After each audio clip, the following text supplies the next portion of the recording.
মাছের মাথা দিয়ে আলু পটলের তরকারি করব, তার জন্য মাছের মাথা ভাজতে দিয়েছি। মাছের মাথাটা একটু লাল করে ভেজে নেব। এই যে আরেকটা কড়াইতে আমি পটলগুলো ভেজে নিচ্ছি। ওই কড়াইতেই আলুগুলো ভেজে নিচ্ছি। এদিকে মাছ ভাজা হচ্ছে। দিয়ে দিচ্ছি তেজপাতা, গোটা গরম মশলা, আর দিয়ে দিচ্ছি জিরে।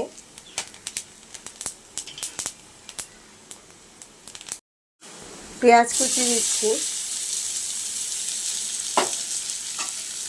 লবণ দিয়ে দিয়েছি। পেঁয়াজটা তাড়াতাড়ি ভাজা হয়ে যাবে। আমি এখন এখানে লঙ্কা, আদা, রসুন, টমেটো, জিরের গুঁড়ো, হলুদ সব দেওয়া আছে। এই মশলাটা দিয়ে দিলাম। মশলাটা দিয়ে আমি একটু কষিয়ে নেব। মশলাটা কষানো হয়ে গেছে, দিয়ে দিচ্ছি আলু। আলুটা দিয়ে একটু নেড়ে নেব। এবার দেব পটল আর মাথাটা। পটলটা একটু ভেজে রেখেছিলাম, আর মাথাটা দিয়ে একটু কষিয়ে নেব। একদম শুকিয়ে গেছে, তাই এখান থেকে একটু গরম জল দিয়ে দেব। জলটা দিয়ে একটু কষাবো।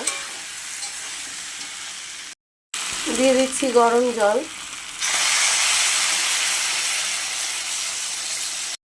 এবার আমি ঢেকে দেব। দিয়ে দিচ্ছি একটু দুধ।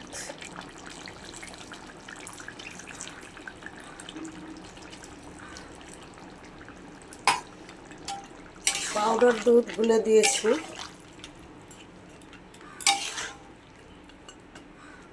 দিয়ে দিয়েছি একটু চিনি। এবার আবার ঢেকে দেব। তরকারিটা আর একটু হবে। এখন আমি ঘি আর গরম মশলা দিয়ে দিচ্ছি।